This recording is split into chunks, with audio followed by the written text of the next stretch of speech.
The woman's tears froze on her cheeks before they could fall to the hard January ground, her hands raw and bleeding as she clawed at the earth that had turned to iron beneath the bitter cold of the New Mexico winter.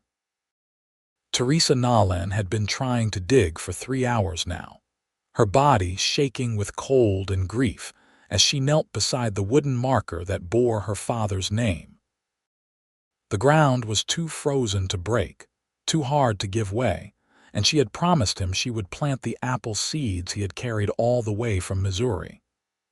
He had died 2 weeks ago, on the first day of 1876, and she had waited for the ground to thaw enough to fulfill his dying wish.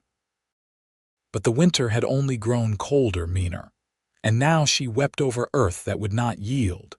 She did not hear the horse approach, did not notice the shadow that fell across her, until a man's voice, low and gentle, spoke from behind her. "Madam, you are going to hurt yourself something fierce if you keep at that frozen ground." Teresa's head snapped up, her dark hair falling loose from its pins, her green eyes red and swollen. The man sat astride a paint horse, his broad shoulders covered by a thick canvas coat, his face weathered but young, maybe 25 at most. He had brown eyes that held genuine concern, and he removed his hat as he dismounted, revealing dark hair that curled slightly at his collar. "Leave me be," she said, her voice hoarse from crying and the cold. "I have to do this." The cowboy stepped closer, his boots crunching on the frozen ground. "The earth is frozen solid, madam. You could work at it for days and not break through. What is it you are trying to do?" Teresa looked down at the small cloth bag in her lap, the apple seeds her father had protected through their entire journey west. "My father wanted an orchard. He said we would plant it together when we got to our land. He said we would watch the trees grow, and in a few years we would have apples like the ones from his childhood. But he died before we could plant them, and now the ground would not let me keep my promise to him." The cowboy knelt beside her, and she could see his face clearly now. He was handsome in a rugged way, with a strong jaw and kind eyes that seemed to understand grief. "My name is Jacob Fletcher," he said. "I have a ranch about 5 miles from here, just outside Poignant. I am real sorry about your father, madam." "Teresa," she whispered. "Teresa Nolan." Jacob looked at the frozen ground, then at the seeds in her lap, then back at her tear-stained face.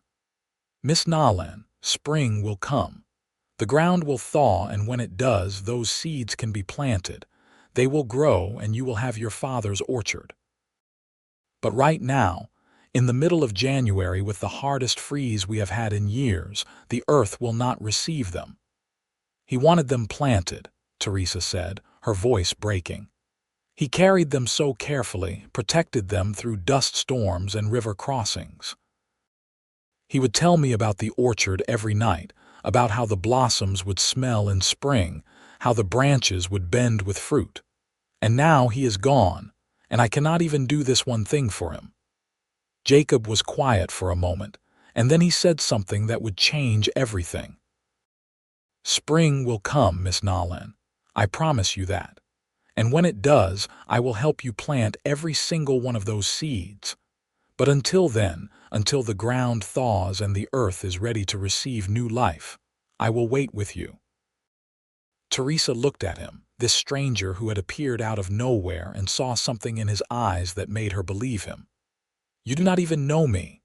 "No, madam, I do not.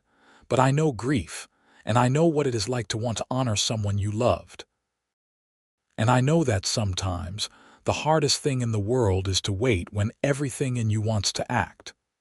He stood and offered her his hand. "Come on, let us get you somewhere warm before you freeze to death out here. You can tell me about your father and his dream, and when spring comes, we will make it real." Teresa hesitated, looking down at the frozen ground one more time.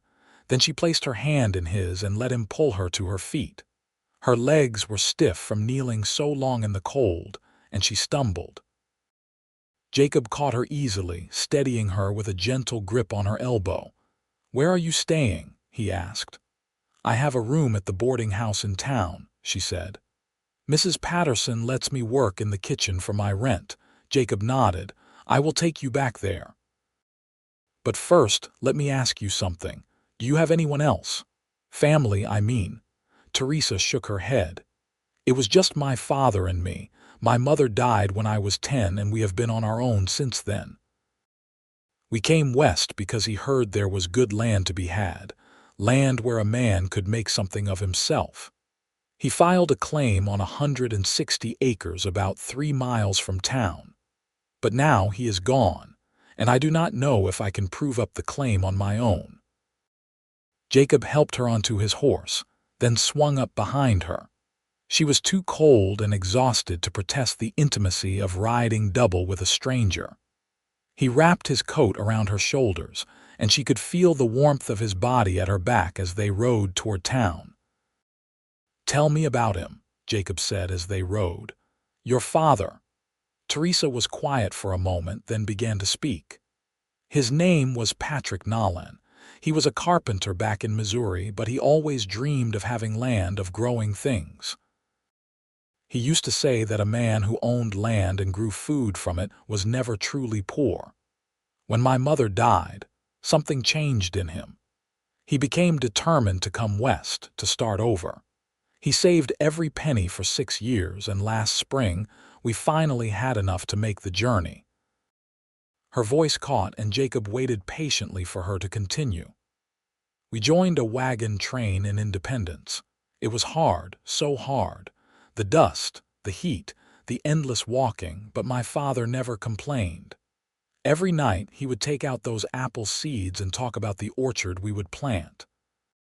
He had gotten them from his father's farm, from the last harvest before his parents died. They were all he had left of his childhood, of his family. And he wanted to plant them in our new home, to start a new family tradition." They reached the edge of Poignant, a small town with a single main street lined with wooden buildings. The boarding house was at the far end, a 2-story structure with smoke rising from its chimney.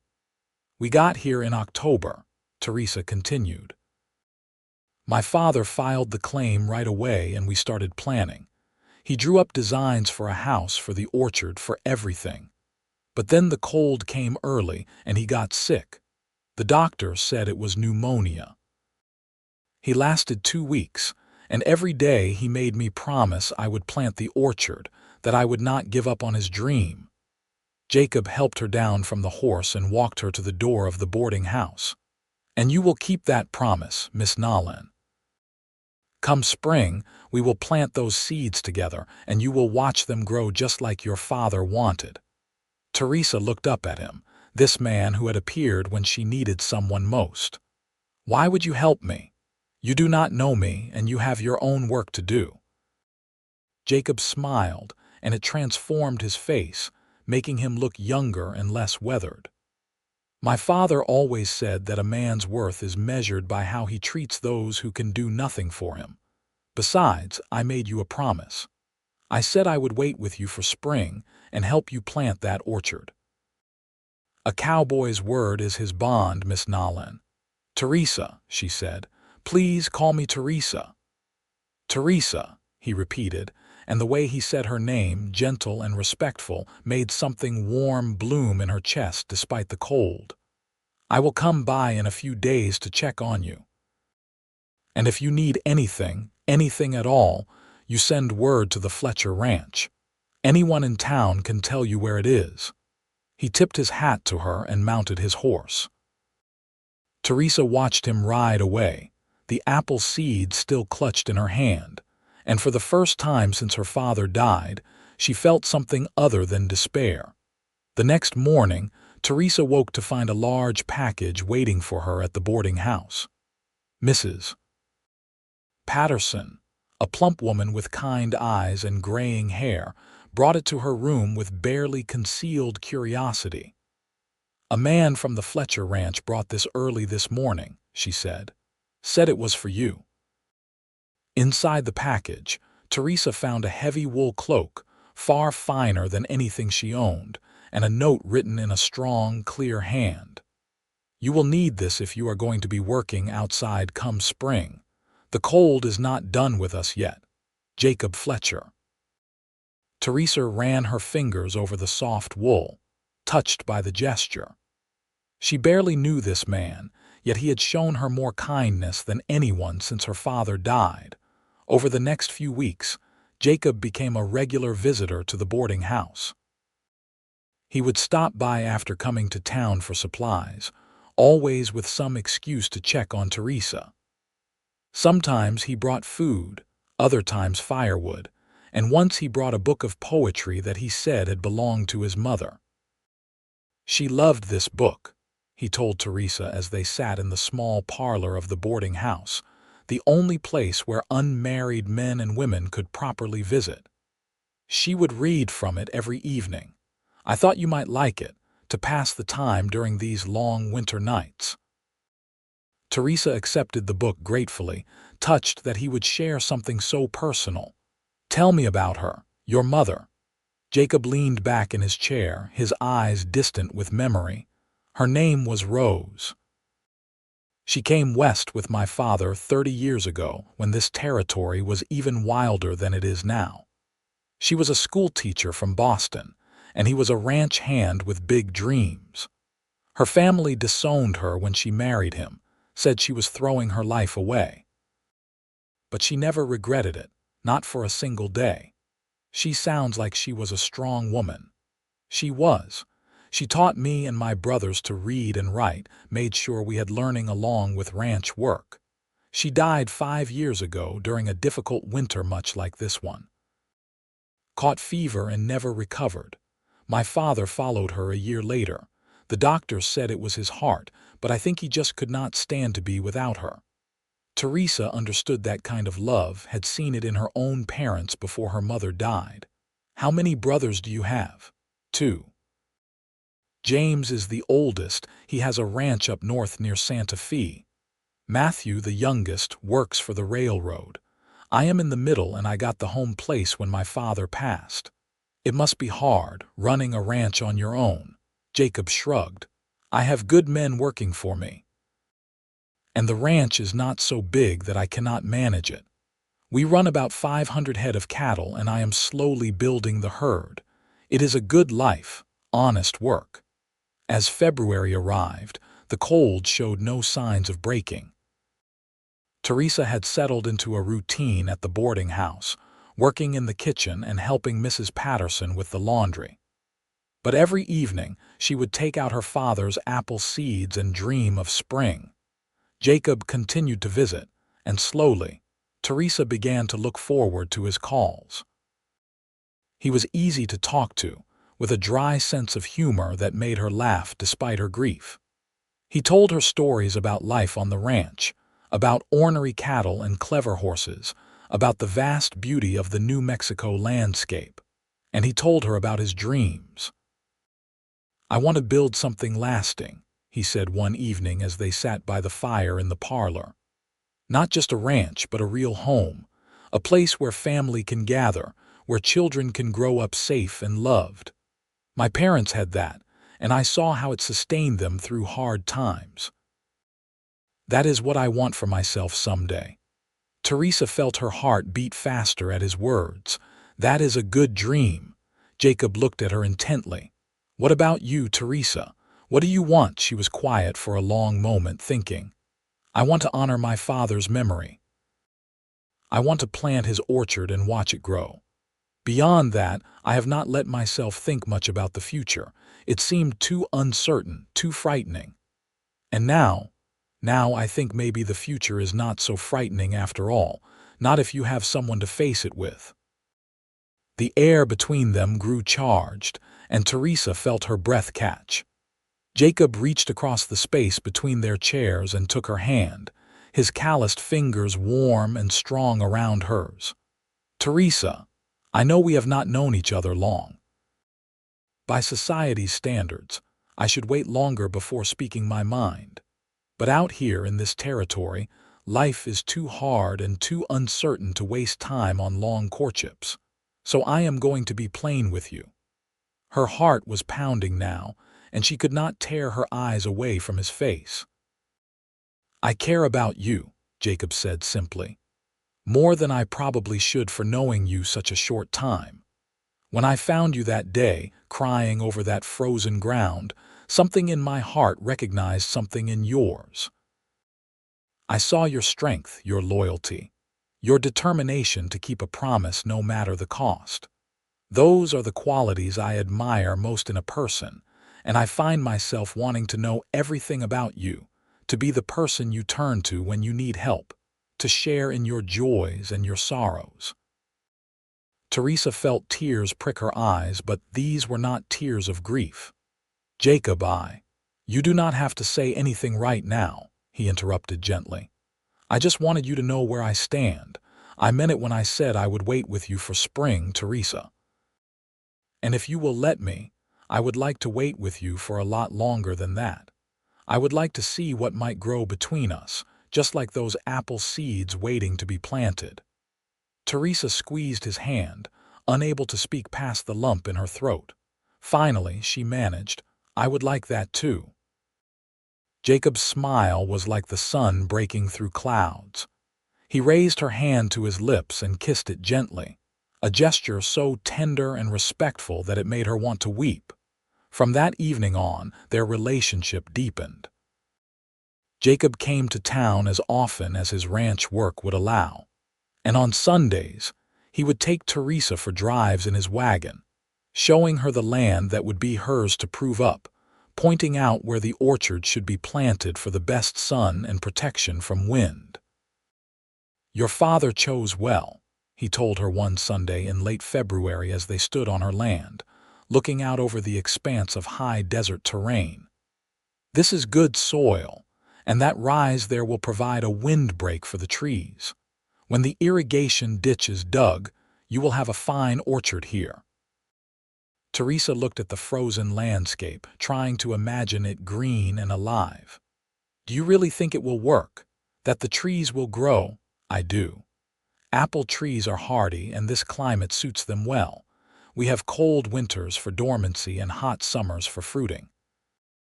In a few years, you will have more apples than you know what to do with." "That sounds wonderful," Teresa said softly. Then she added, "Jacob, can I ask you something? Anything? That first day when you found me, you said you know grief. Who did you lose?" Jacob was quiet for a moment, looking out over the land. "Besides my parents, you mean?" "Yes," he sighed. "There was a woman about 3 years ago. Her name was Sarah. We were going to be married, had the wedding all planned. But a month before the date, she changed her mind. Said she could not stand the isolation of ranch life, that she wanted to go back east where there was society and culture.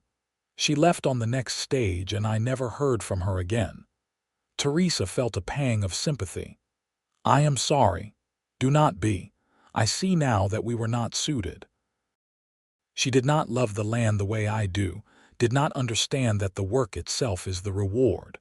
Out here, you have to be strong enough to stand alone, even when you are standing together with someone.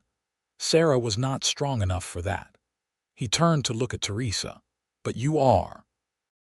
The way he looked at her, with such certainty and admiration, made Teresa feel braver than she had in months. "How can you be sure?" "Because you were trying to break frozen ground with your bare hands to keep a promise to a dead man. Because you are making your own way in the world without any family to support you. Because you have not once complained or given up, even though you have every reason to. That is strength, Teresa. That is the kind of strength that builds something lasting." On the first day of March, the weather finally began to break. The days grew longer and slightly warmer, and the iron grip of winter started to loosen. Teresa noticed buds on the trees in town, saw the first brave shoots of grass pushing through the snow.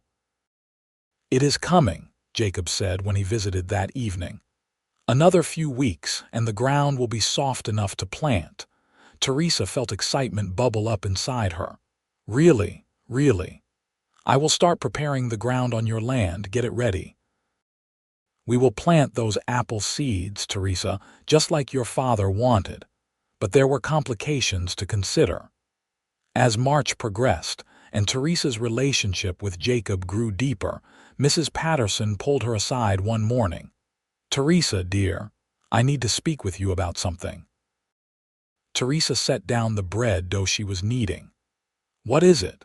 The older woman looked uncomfortable. "It is about Jacob Fletcher.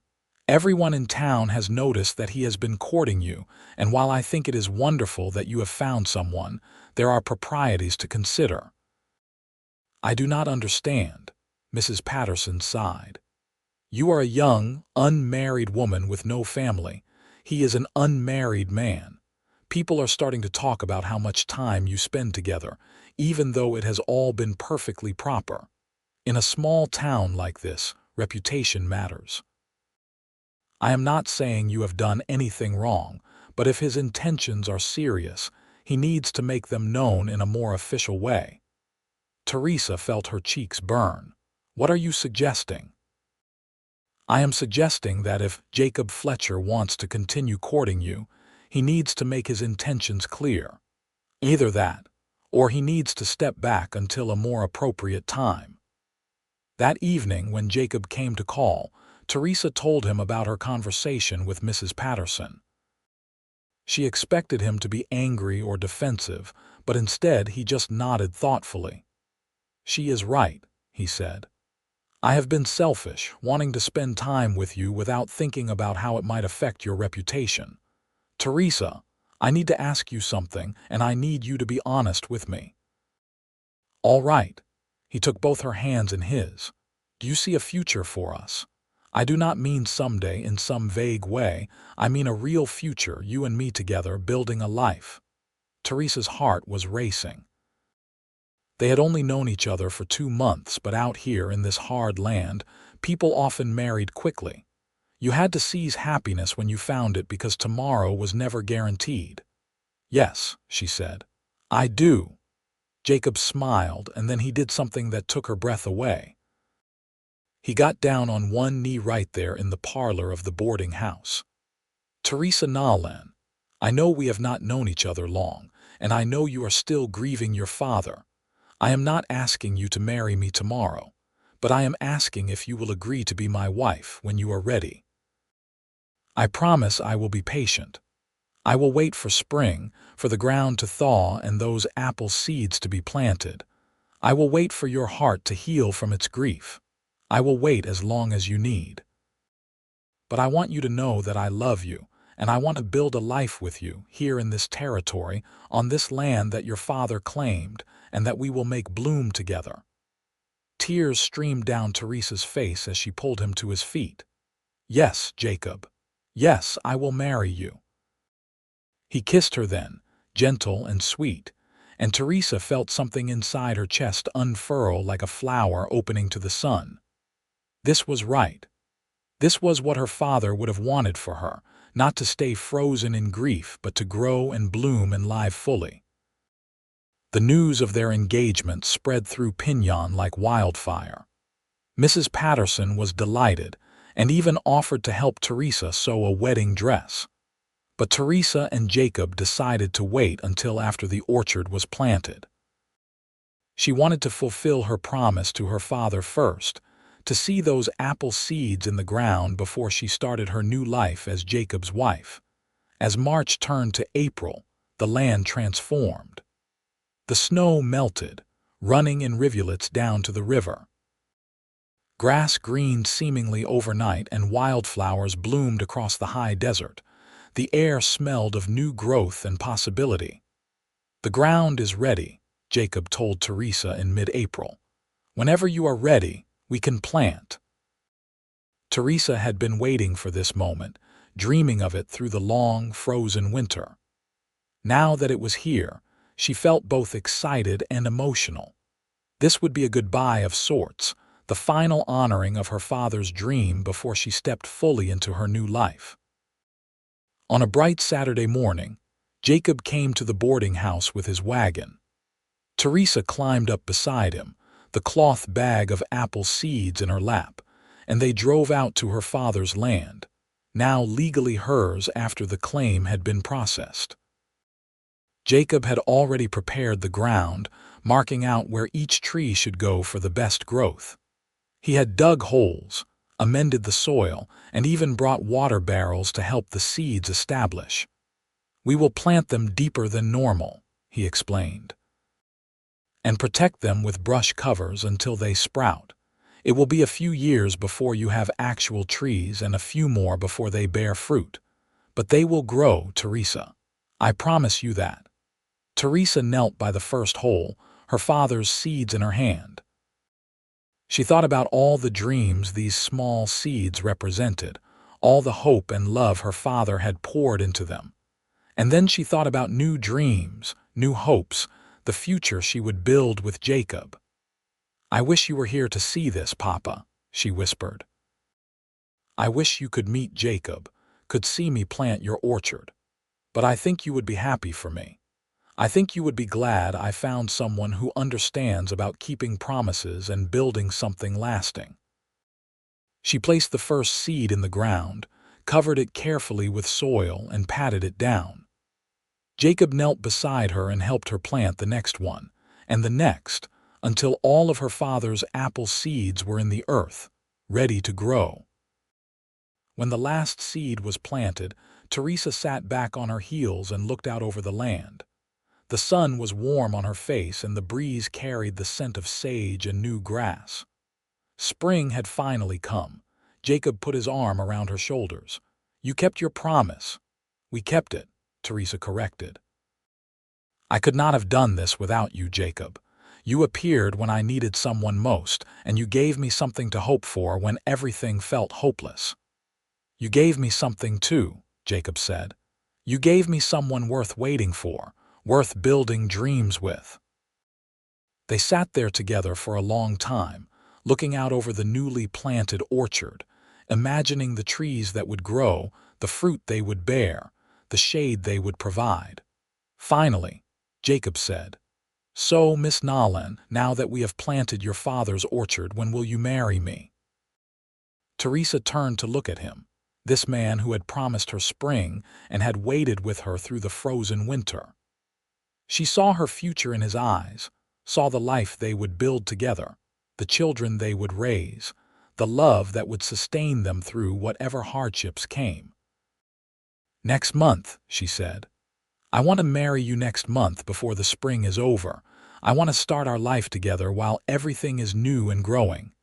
Jacob pulled her close and kissed her, and Teresa felt her heart soar with joy. The winter was over. Spring had come, just as he had promised. And everything was finally beginning to bloom. They were married on the first Saturday in May, in the small church at the center of Poignant. Teresa wore a simple white dress that Mrs. Patterson had helped her sew, and she carried wildflowers that Jacob had picked that morning. His brothers came from their ranches to stand with him, and Mrs. Patterson and the other women from the boarding house stood with Teresa. The ceremony was short and simple, but when the minister pronounced them husband and wife and Jacob kissed her, Teresa felt like her heart might burst with happiness. This man had appeared when she was at her lowest point, had promised her that spring would come, had waited with her through the darkness, and now here they were, beginning their life together in the season of new growth. After the ceremony, there was a celebration at the boarding house. The whole town seemed to turn out, bringing food and well wishes. Teresa was overwhelmed by the warmth of the community, these people who had been strangers just 6 months ago but who now felt like family. As the sun began to set, Jacob led Teresa out to his wagon, now decorated with ribbons and tin cans by his mischievous ranch hands. They rode out to the Fletcher ranch, Teresa's new home, and she felt a mixture of excitement and nervousness. The ranch house was larger than she had expected, a sturdy structure of adobe and wood with a wide porch that looked out over the surrounding land. Jacob lifted her down from the wagon and carried her across the threshold, both of them laughing. "Welcome home, Mrs. Fletcher," he said, setting her down gently in the main room. Teresa looked around at what was now her home. The room was simply furnished but clean and comfortable. There was a large fireplace, a table and chairs, a shelf of books. Through an open door, she could see a bedroom with a large bed covered in a quilt. "It is not fancy," Jacob said, suddenly sounding uncertain. "But it is solid and warm, and there is room to grow. I thought maybe we could add on in a few years, build a bigger kitchen, maybe a parlor." Teresa turned to him and placed her hand on his cheek. "It is perfect. You are perfect. This whole day has been perfect." That night, as they lay together in the big bed, Teresa felt a contentment she had not known since before her father died. Jacob held her close, his hand stroking her hair, and she felt safe and loved in a way that filled all the hollow places grief had carved in her heart. "Are you happy?" Jacob asked softly. "Yes," Teresa whispered. "I am happy." The next morning they rode out to check on the orchard. Teresa could hardly believe that the small shoots pushing through the soil were really her father's apple trees, but there they were, green and alive, reaching for the sun. "They are growing," she said, wonder in her voice. "Of course they are," Jacob said, putting his arm around her waist. "I promised you spring, did I not?" Life on the ranch was different from anything Teresa had known before. The work was hard and constant, but she found she loved it. She learned to cook over the big iron stove, to tend the vegetable garden Jacob helped her plant, to preserve food for the coming winter. She learned about cattle and horses, about the rhythm of ranch life, about the vast beauty of the New Mexico landscape. And she loved being married to Jacob. He was a patient teacher, a passionate lover, and a devoted husband.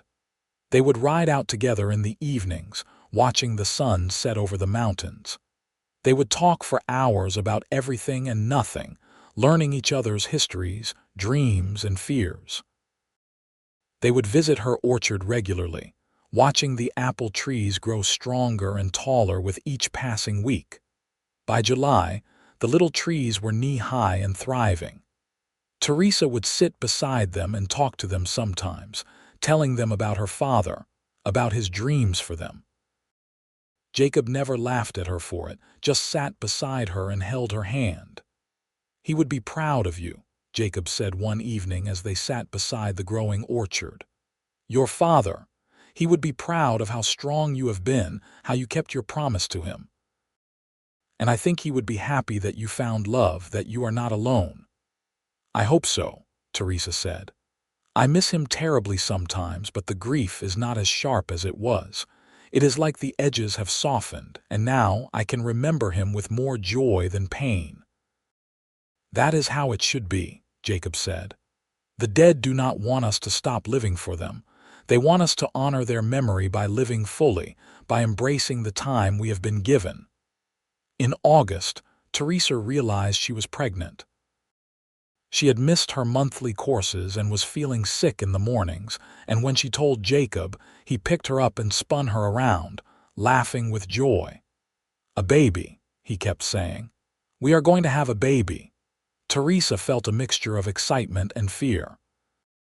She was only 22 years old, still learning to be a rancher's wife, and now she would be a mother. But when she saw the joy on Jacob's face, the way he gently placed his hand on her still flat stomach, she felt her fear ease. They would face this together just as they had faced everything else. The pregnancy was not easy. Teresa was sick for months, barely able to keep food down. Jacob was endlessly patient, bringing her water and broth, rubbing her back when she was ill, holding her when she cried from exhaustion. His ranch hands took on extra work without complaint, and Mrs. Patterson came out from town regularly to check on her. By October, the sickness finally eased, and Teresa began to bloom with her pregnancy. Her belly grew round, and she felt the baby move inside her, little flutters that became stronger kicks. Jacob was fascinated by it all, constantly talking to the baby, telling it about the ranch and the orchard and all the adventures they would have. They visited the orchard on the anniversary of the day they met, in early January. The trees were dormant now, resting through the winter, but they had grown strong and tall, nearly as high as Teresa's shoulder. She stood among them, one hand on her swollen belly, thinking about cycles and seasons and new life. "A year ago I was crying over frozen ground," she said softly. "I thought my life was over, that there was nothing left for me but grief and struggle, and now look at us. Look at what we have built together." Jacob came up behind her and wrapped his arms around her, his hands resting on her belly. "You were never alone, Teresa. Even before I found you, even in your darkest moment, you were not alone. You just had to wait for spring to come." "And you waited with me," she said, turning in his arms to face him. "You promised me spring, and you kept that promise. You gave me so much more than that, Jacob. You gave me a future. You gave me love. You gave me a reason to keep going." "You did the same for me," he said, kissing her forehead. "Before I met you, I was just going through the motions, running the ranch, existing but not really living. You reminded me what it is like to have something worth fighting for, worth building for. You and this baby, you are my everything." In March, as the land thawed and spring returned, Teresa gave birth to their first child. The labor was long and difficult, and there were moments when Teresa thought she might not survive it. But Jacob never left her side, holding her hand, wiping her brow, encouraging her with every contraction.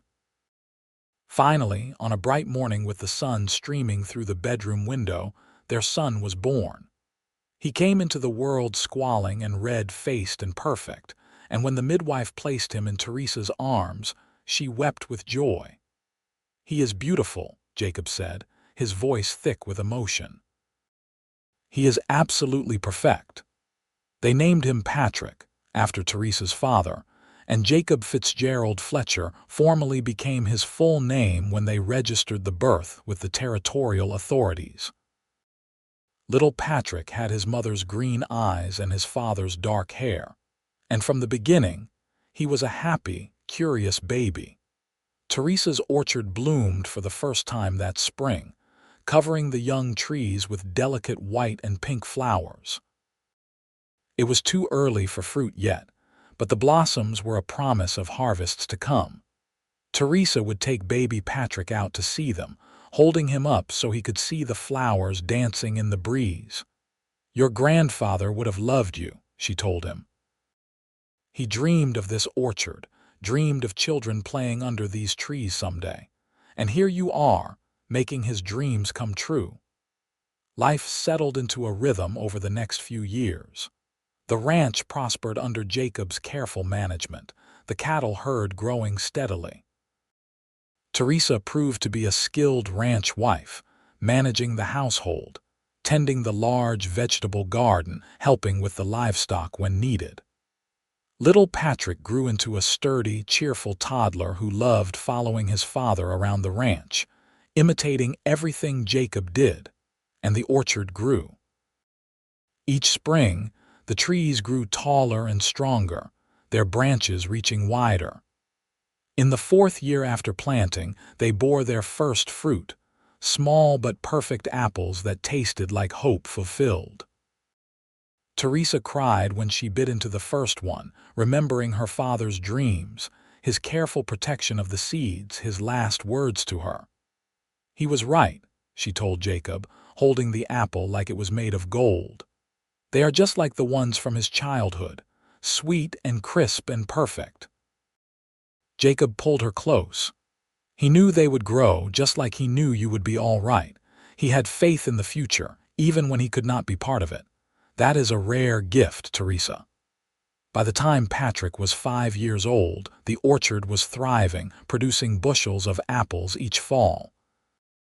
Teresa made pies and preserves, dried apples for the winter, and even began selling some in town. The money was not much, but it was hers, earned from her father's dream made real. She was pregnant again by then, round with their second child. This pregnancy was easier than the first, and when their daughter was born in the spring of 1881, it was a quick, uncomplicated birth. They named her Rose after Jacob's mother, and she came into the world with a full head of red gold hair and her father's brown eyes.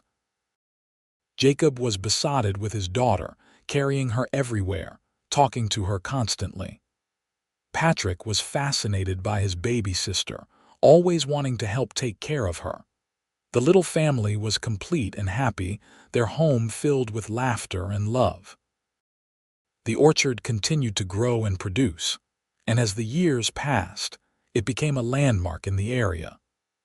People would come from miles around in the fall to buy apples from the Nolan orchard, as it was still called in honor of Teresa's father. Children played under the spreading branches, and in spring, couples would come to walk among the blossoming trees. Teresa often thought about that frozen January day when Jacob had found her crying over ground too hard to break. She thought about his promise that spring would come, his vow to wait with her. And she marveled at how much had grown from that moment, how much life and love had bloomed from what seemed like the darkest time. She and Jacob would sometimes sit on the porch in the evening, watching their children play, looking out over the land they had built together. The ranch had grown over the years. The house expanded to include a bigger kitchen and a proper parlor. There were outbuildings and corrals, a barn full of horses, pastures full of cattle. But Teresa's favorite view was always of the orchard, those apple trees that represented her father's dream and her own journey from grief to joy. "You remember what you said to me that first day?" Teresa asked Jacob one evening as they sat together, her head resting on his shoulder. "I said a lot of things," Jacob replied, his arm around her waist. "You promised me spring. You said it would come and that you would wait with me until it did." Jacob kissed the top of her head. "I remember. And spring did come, just like I promised." "You gave me so much more than spring," Teresa said. "You gave me a future when I could not see one. You gave me love when I thought my heart was too broken to feel it. You gave me a family, a home, a life worth living." "We gave those things to each other," Jacob corrected gently. "You saved me just as much as I saved you, Teresa. Before I found you, I was just surviving, not really living. You taught me what it means to love fully, to build something meaningful, to honor the past while embracing the future. You and our children, you are the best thing that ever happened to me."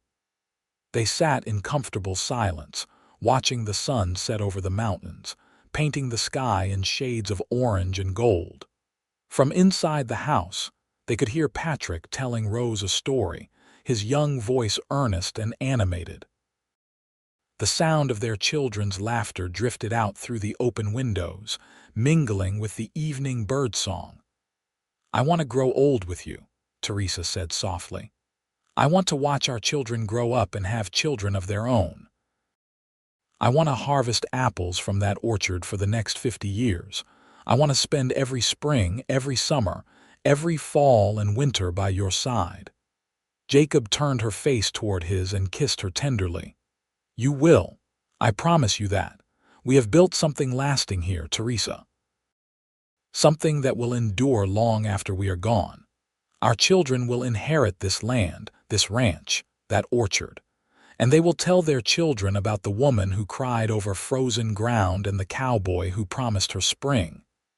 As the years continued to pass, Jacob's promise proved true. The ranch continued to thrive, becoming one of the most successful in the territory. Patrick grew into a strong, capable young man who loved the ranch as much as his father did. Rose grew into a spirited young woman with her mother's determination and her father's kind heart. More children came, filling the house with noise and laughter. There was Thomas, born in 1883, who had his mother's green eyes and a talent for working with horses.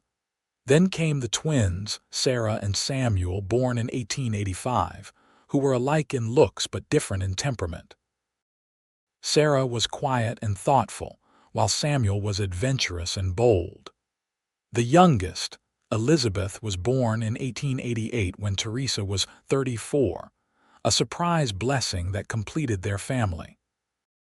Through all the years, through the joys and challenges of raising a family and running a ranch, the orchard remained a constant presence. It grew and matured along with the Fletcher family, its branches spreading wide, its roots going deep. Every fall, the whole family would work together to harvest the apples, and every spring, they would walk among the blossoms and remember the man whose dream had started it all. Teresa made sure all her children knew about their grandfather Patrick, about his journey west, his dreams for the future, his careful protection of the apple seeds.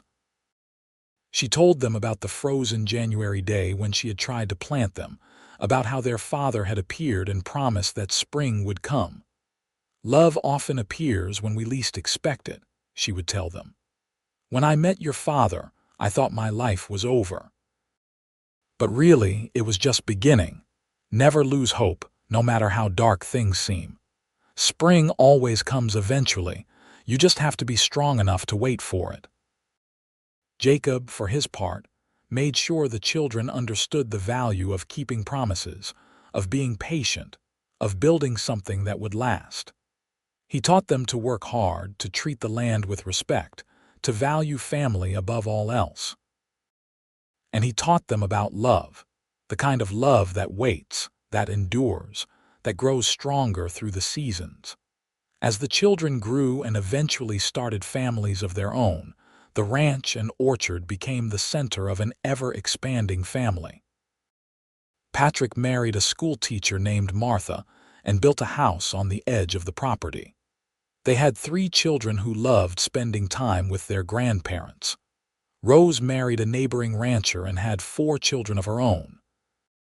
Thomas took over much of the day-to-day running of the ranch as Jacob grew older, and he married a woman named Catherine, who loved the orchard almost as much as Teresa did.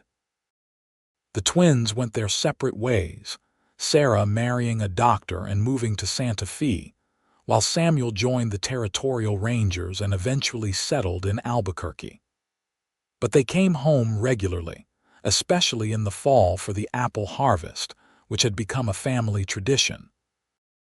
Elizabeth, the youngest, stayed closest to home, marrying a ranch hand who worked for her father and building a small house within sight of the main ranch.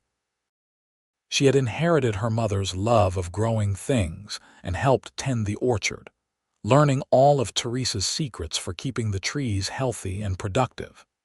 As Jacob and Teresa moved into their later years, they found deep satisfaction in watching their legacy unfold. The ranch was thriving under Thomas's management, and the orchard had become famous throughout the territory. But more than that, their children and grandchildren were happy, healthy, and close-knit, bound together by love and shared history. On a spring day in 1906, exactly 30 years after Jacob had found Teresa crying over frozen ground, they stood together in the orchard. They were both in their early 50s now, their hair touched with gray, their faces lined by years of sun and wind and laughter. But their love for each other had only deepened with time, growing richer and more profound with each passing year. The orchard was in full bloom, the air sweet with the scent of apple blossoms. Grandchildren ran through the trees, their laughter ringing out like bells. Patrick and Martha were having a picnic under one tree, while Rose and her husband watched their youngest children play. Thomas and Catherine were walking hand in hand through the rows of trees, and Elizabeth was showing her husband where she wanted to plant some new varieties of apples. "Look at what we built," Teresa said, leaning against Jacob's shoulder. "Look at what grew from those seeds my father carried west." "Not just the orchard," Jacob said, his arm around her waist. "Look at our family. Look at all this love and life. This is what your father dreamed of, Teresa." Not just apple trees, but roots, legacy, family carrying on into the future. Teresa felt tears prick her eyes, but they were happy tears. "Thank you for keeping your promise. Thank you for waiting with me." Jacob kissed her temple. "I would wait 1,000 winters for you. I would promise you spring every day for the rest of my life. You are the best thing that ever happened to me, Teresa Fletcher. You turned my house into a home, my existence into a life worth living." They stood together in the blooming orchard, surrounded by their children and grandchildren, and Teresa felt a profound sense of peace. The grief she had felt all those years ago, kneeling beside her father's grave in the frozen ground, had long since transformed into gratitude. Gratitude for the time she had had with her father, for the dreams he had passed on to her, for the strength he had taught her, and gratitude for Jacob, for the man who had appeared when she needed him most, who had seen her at her lowest point and had not turned away, who had promised her spring and had kept that promise, not just once but every day of their life together. As the sun set that evening, painting the apple blossoms gold and rose, their eldest grandson ran up to them. He was 7 years old, with green eyes like his grandmother and a curious nature. "Grandma, Grandpa, tell us the story again," he begged. "About how you met." The other grandchildren gathered around, settling on the grass at their feet. They had heard the story many times before, but they never tired of it. It was the foundation story of their family, the legend that explained where they came from and why the orchard mattered so much. Teresa and Jacob exchanged a smile, and then Jacob began the tale. "It was the coldest winter in memory," he said, his voice taking on the cadence of a storyteller. "January of 1876, and the ground was frozen harder than iron. Your grandmother was trying to plant some apple seeds, seeds that her father had carried all the way from Missouri.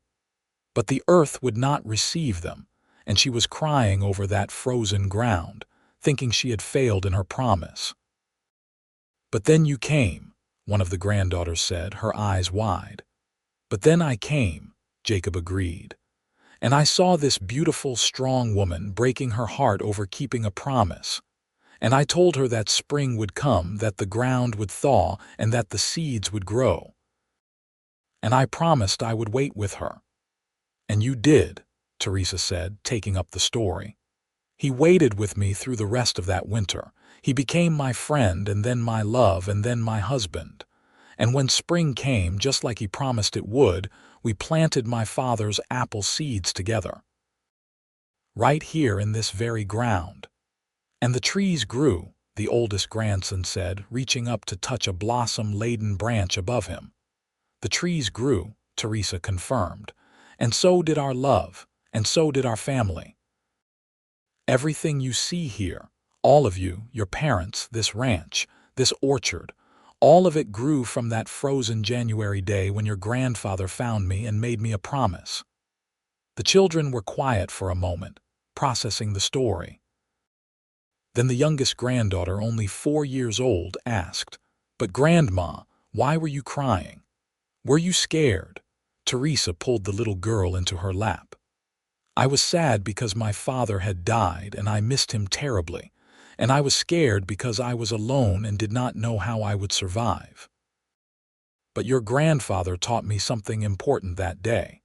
He taught me that even in the coldest, darkest times, even when everything seems hopeless, spring is coming. We just have to be patient enough to wait for it, and we do not have to wait alone." "That is a good lesson," the little girl said seriously. "It is the best lesson," Jacob said. "It is the lesson I want all of you to remember. Life will be hard sometimes. There will be winters that seem like they will never end. But spring always comes. Hope always returns. Love always finds a way. You just have to be strong enough to wait for it, and wise enough to accept it when it appears." As the last light faded from the sky and stars began to appear overhead, the family gathered their things and began to head back to their various homes.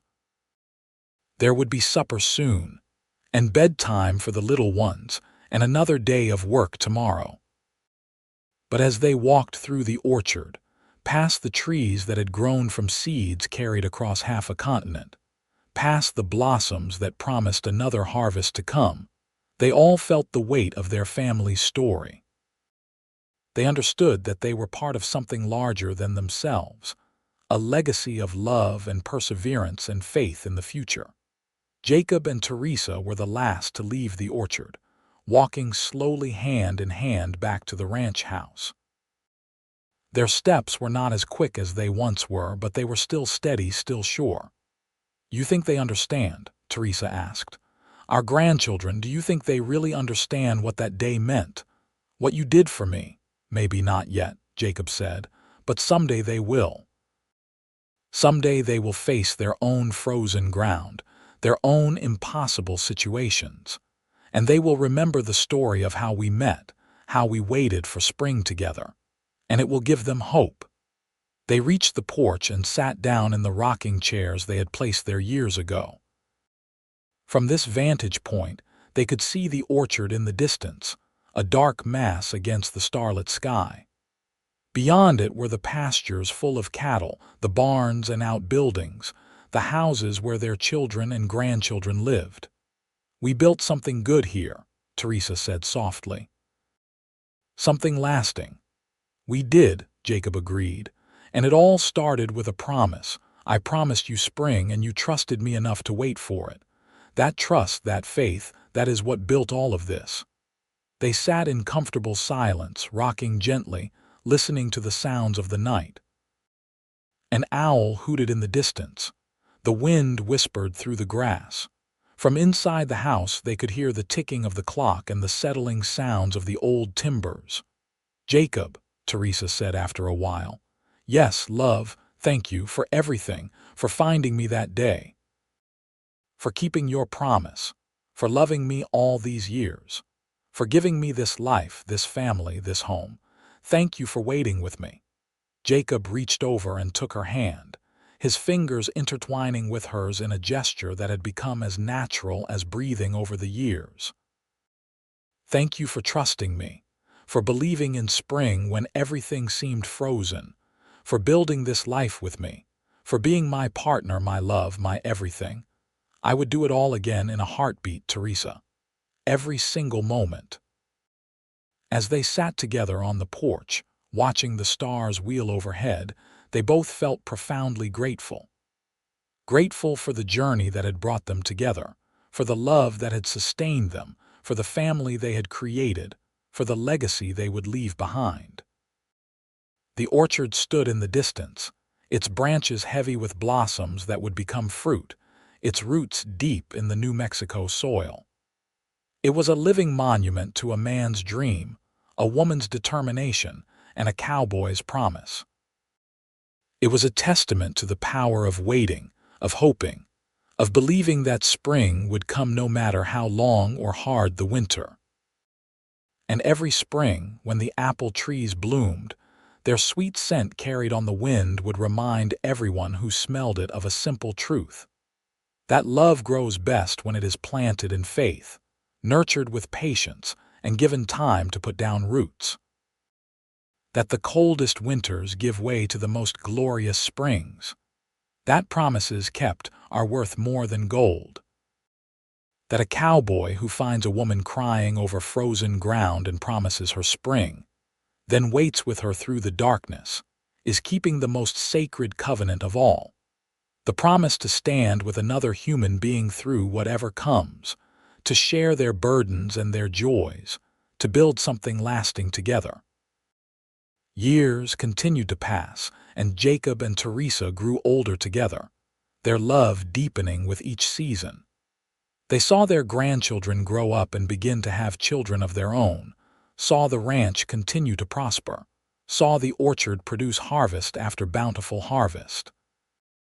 When Jacob was 68 and Teresa was 64, they took one last walk through the orchard together on a spring day much like the one when they had planted it so many years before. The trees were old now, their trunks thick and gnarled, their branches spreading wide and welcoming. They had weathered droughts and hard freezes, windstorms and scorching summers, and they stood strong and productive, a testament to their resilience. 53 years, Teresa said, running her hand along the rough bark of one of the original trees. These trees have been growing for 53 years, and we have been together for 52 of those years. Best 52 years of my life, Jacob said, pulling her close. Mine too, Teresa whispered. Every single day with you has been a gift, Jacob.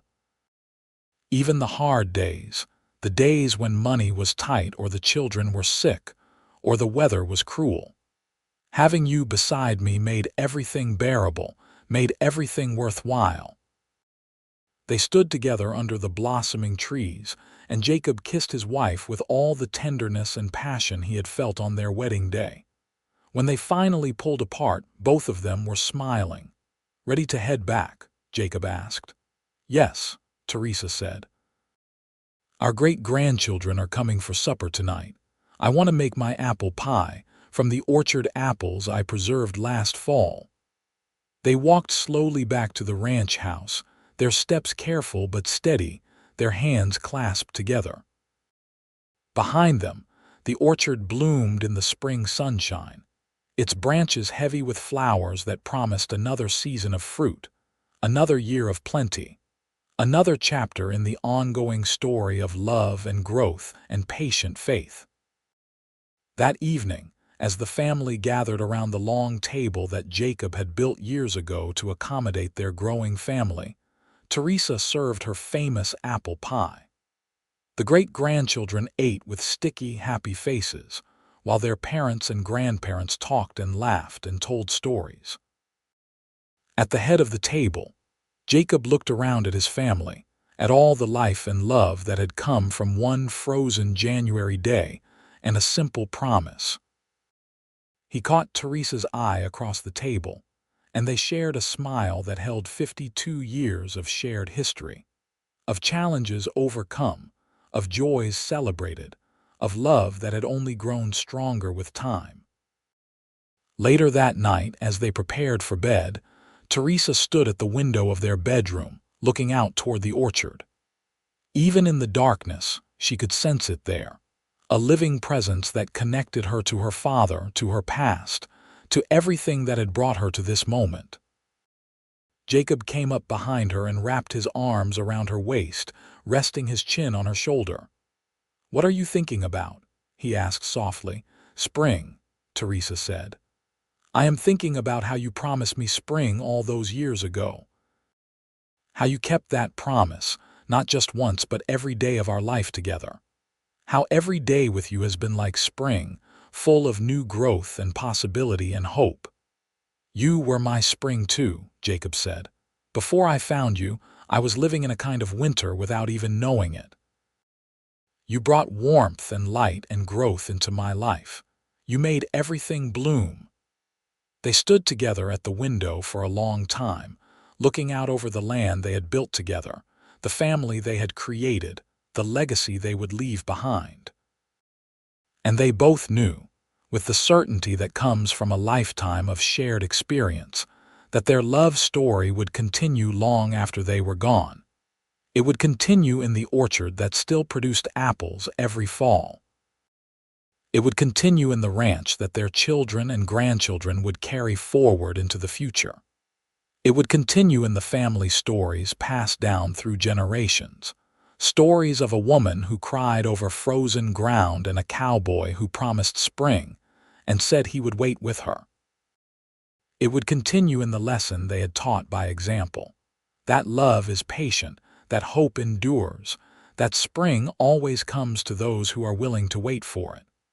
That the coldest, darkest winters give way to the most beautiful springs. That promises kept are the foundation of everything that matters, and it would continue in the hearts of everyone who heard their story and understood its simple, profound truth. That love, real love, is not about grand gestures or perfect moments. It is about showing up day after day, season after season, year after year. It is about keeping promises even when it is hard.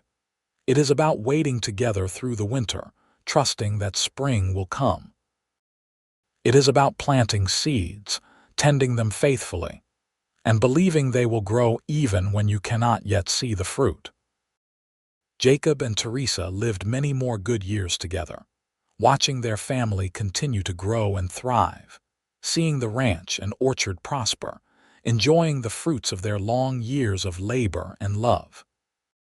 When Jacob finally passed away at the age of 79, he died peacefully in his sleep, with Teresa holding his hand. At his funeral, the entire community turned out to honor him. His children, grandchildren, and great-grandchildren gathered in the orchard he had helped plant so long ago, and they laid him to rest beside the trees, under a simple stone marker that read, Jacob Fitzgerald Fletcher. He promised spring and kept his word. Teresa lived another 6 years after Jacob's death, and though she missed him terribly, she was never alone. Her children and grandchildren surrounded her with love, visiting regularly, making sure she was cared for. She spent her days in the orchard when the weather was fine, sitting under the apple trees and remembering all the springs she and Jacob had shared. She told the story of how they met to anyone who would listen, especially to the young people who were just starting out in life, just beginning their own journeys through seasons of hardship and joy. She wanted them to understand that hope is not foolish, that patience is not weakness, that waiting for the right person and the right moment is not wasted time. Spring always comes, she would tell them. You just have to be strong enough to endure the winter. And if you are blessed, you will find someone to wait with you, someone who will keep their promises and help you tend your dreams until they bloom. When Teresa died peacefully in her sleep at the age of 86, on a spring morning in 1919 with apple blossoms scenting the air through her open window, her family knew exactly where to lay her to rest. They buried her beside Jacob, under the apple trees that had started it all, beneath a marker that read, Teresa Nolan Fletcher. She believed in spring.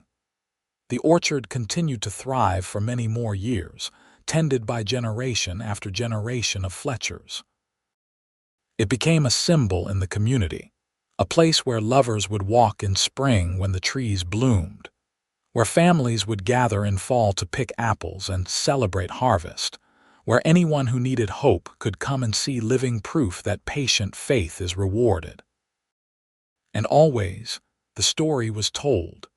The story of a woman crying over frozen ground in the coldest winter anyone could remember.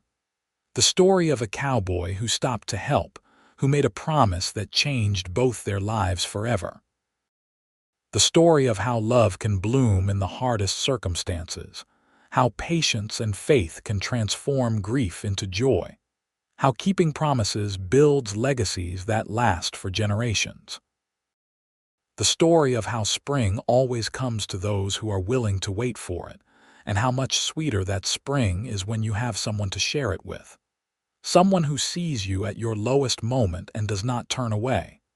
Someone who makes a promise and keeps it day after day, year after year. Someone who says, I will wait with you, and means it with their whole heart. That was the story of Jacob and Teresa, the cowboy and the woman he found crying over frozen ground. A story of love that waited, endured, and ultimately triumphed. A story that proved that the best things in life are worth waiting for, and that the most beautiful springs come after the hardest winters. And every time the apple trees bloomed, covering the New Mexico landscape with clouds of white and pink blossoms, their sweet scent carried on the wind was a reminder that love grows best when planted in faith, nurtured with patience, and given time to put down deep roots. That promises kept are the foundation of everything that lasts. That spring always, always comes, the end.